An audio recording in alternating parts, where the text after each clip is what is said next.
अयोध्या की लोकसभा सीट पर हमें वांछित सफलता नहीं मिली। ये अपने आप में राजनीतिक विश्लेषकों के लिए एक फूड फॉर थॉट है कि एक वर्ग के लिए all eyes should be on Rafah, चाहे किसी को पता हो रफा है क्या, कहां ये ना पता हो, पर दूसरे के लिए all eyes should not be on Ayodhya. देखिए साहब, आप अयोध्या हार गए, बस्ती हार गए, प्रयागराज हार गए, चित्रकूट हार गए, नासिक, रामटेक और रामेश्वरम। जो लोग ये कहते थे कि राम हुए नहीं, इसका सबूत दो, वो उत्तर से दक्षिण तक राम से जुड़े स्थानों का सबूत दे रहे हैं। अरे आपको लगता है कि भगवान हमको हरवाने के लिए आए थे? नहीं, आपको अपना अस्तित्व मनवाने के लिए आए थे। जब भारत की सांस्कृतिक चेतना की बात आती है तो निश्चित रूप से हमारे मन में नालंदा, बोधगया और उसी के साथ साथ भव्य श्री राम मंदिर का विषय भी आता है।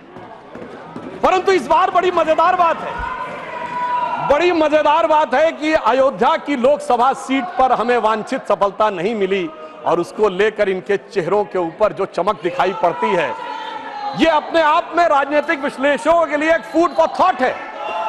क्योंकि इस प्रकार का एक वातावरण इस देश में बनाया गया कि एक वर्ग के लिए all eyes should be on Rafah, चाहे किसी को पता हो रफा है क्या, कहां ये ना पता हो, पर दूसरे के लिए all eyes should not be on Ayodhya. परंतु मैं ये भी बताना चाहता हूं सभापति महोदय, ये लोग समझ नहीं पाए। अयोध्या में जब हमें वांछित सफलता नहीं मिली तो हमारे विरोधी बता क्या रहे हैं? देखिए साहब, आप अयोध्या हार गए, बस्ती हार गए, प्रयागराज हार गए, चित्रकूट हार गए, नासिक, रामटेक और रामेश्वरम, यानी भगवान राम से जुड़े सारे स्थलों के बारे में बता रहे हैं कि यहां भारतीय जनता पार्टी को वास्तविक, जैसे कई तो ऐसी सीटें थी, रामेश्वरम कभी नहीं जीते थे। परंतु महोदय मैं कह रहा हूं, ये समझ नहीं पाए प्रभु की लीला क्या है।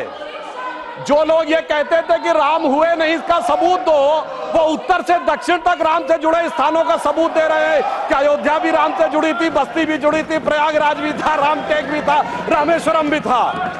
अरे आपको लगता है कि भगवान हमको हरवाने के लिए आए थे? नहीं, आपको अपना अस्तित्व मनवाने के लिए आए थे। और मैं ये भी बताना चाहता हूं महोदय, रामचरितमानस और रामायण में भी उल्लेख है कि एक बार नागपाश भगवान राम को भी लगा था और नागपाश लगने के कारण एक मूर्छा आ गई थी और तब राम विरोधी दल में बड़ी खुशियां छा गई थी, मगर वो प्रभु की लीला का हिस्सा था, सिर्फ हनुमान जी को अपनी शक्ति याद दिलाने के लिए। और ऐसा पहली बार नहीं हो रहा है, ऐसा पहली बार नहीं हो रहा है सभापति महोदय। आज से 30 साल पहले मुझे याद है, उत्तर प्रदेश में जब समाजवादी पार्टी और कांग्रेस सबने मिलकर सरकार बनाई थी, सपा बसपा और कांग्रेस आई ने मिलकर, तब एक नारा लगा था कि मिले मुलायम काशी राम, हवा में उड़ गए जय श्री राम।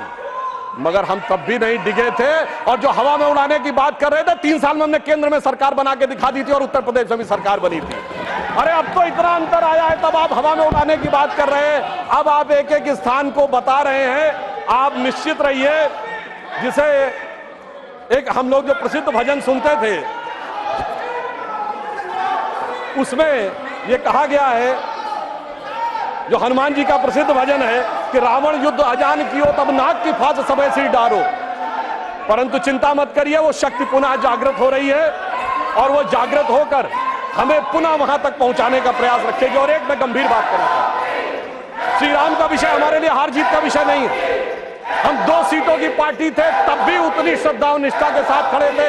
हम 86 सीट पे भी वैसे ही खड़े थे, 120 पे वैसे ही खड़े थे, 182 पे वैसे ही खड़े थे, 282 पे वैसे ही खड़े थे, 303 पर वैसे ही खड़े और 240 पर भी वैसे ही खड़े हुए हैं।